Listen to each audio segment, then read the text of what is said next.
It's Dr. Coop here with the morning announcements for Monday, January 11th, 2021. I pledge allegiance to the flag of the United States of America and to the republic for which it stands, one nation under God, indivisible, with liberty and justice for all. The weather today, it's going to be a high of 40 degrees and a low of 23 degrees. It's going to be a cloudy day today. And happy birthday to Amelia. Amelia, we hope you have a wonderful, wonderful, wonderful birthday today. And our story highlight of the day.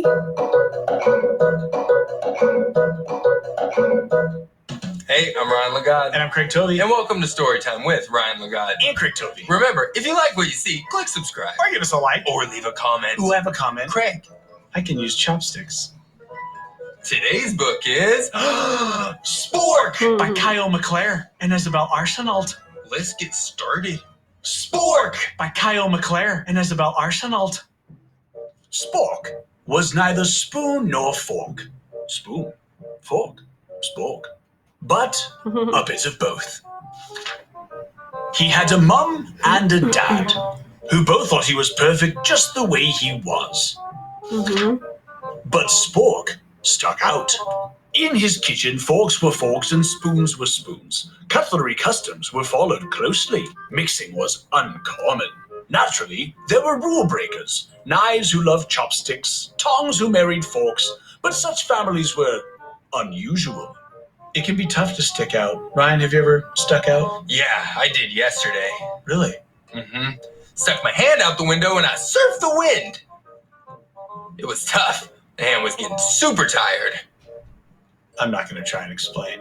One day, after the billionth time he was asked, "What are you anyway?" and the zillionth time he was passed over when the table was being set, Spork sighed and thought, "It must be easier to be a single thing." And he decided he tried to pick just one thing to be. He thought he should start by fixing his head. He put on a bowler hat to look more spoonish, but the forks thought he was too round. Then he made a paper crown to look more forkish, but the spoons thought he was too pointy.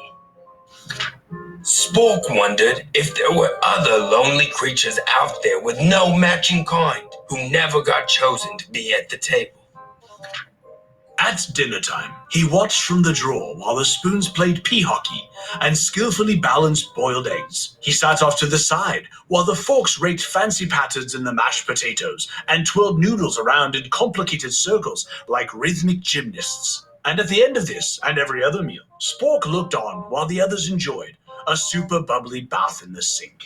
I take sink baths all the time. Ryan, you're way too big for a sink. No, I have a sink in my bathroom. It's attached to my shower. That is called a tub. I call it a sink, and I take sink baths every night. Until one morning, a messy thing arrived. This messy thing had obviously never heard of cutlery customs or table manners. No, this messy thing smeared and spilled and flung and clumped and dripped without a care. "Wait!" said the forks, but the messy thing did not wait. "Careful!" But the messy thing was not careful. "Help!" said the forks, while the messy thing continued to slop and splatter. "Quick!" said the spoons. Now, a fork may be good for poking and picking, and a spoon may be fine for scooping and stirring, but this messy thing with its slurpy and clumpy half-finished food bits needed something else. Something that could do all sorts of things at once. Something flexible and easy to hold. Something that was neither spoon nor fork, but a bit of both. Ooh, I wonder what it could be. I know, it's a Swiss Army knife. Of course, obviously, it's a bit of both. It's obvious. Guaranteed. Next page. That's when Spork landed. The messy thing saw Spork and immediately stopped and gurgled. It grabbed Spork and held him motionless in its fist. It tapped him once and let out a cheerful shriek. It wagged Spork excitedly up and down. And that's how Spork finally and happily found his way to the table. Whoa! That's a big baby! That's a huge baby! It's a big old baby! Big as biggest baby ever. Big baby. Baby. Just a bit round. Just a bit pointy. Just right. You know what else is just right? Oh yeah, surfing the wind and sink bass. I love that story because it celebrates how we are all different and we're special individuals and we all have talents. So what a great story. Okay, everyone, read. That's how you become a lifelong reader. What are you reading? Email me at coopk@madisonnjps.org to recommend a book.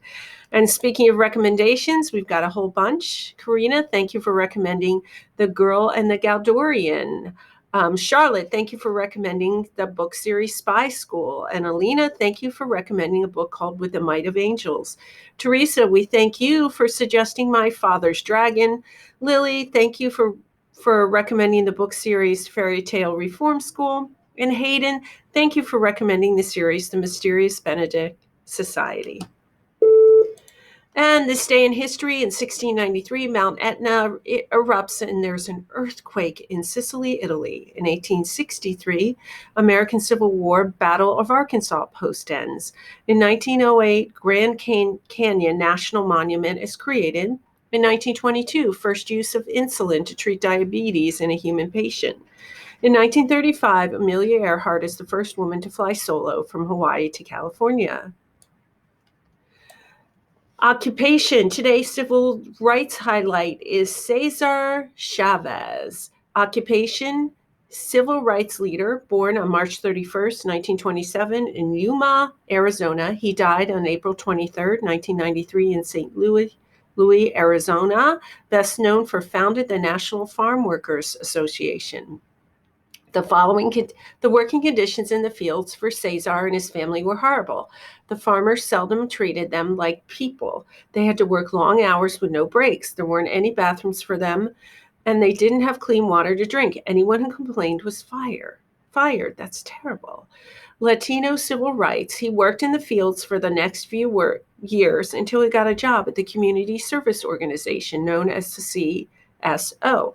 At the CSO, Cesar worked for the civil rights of Latinos.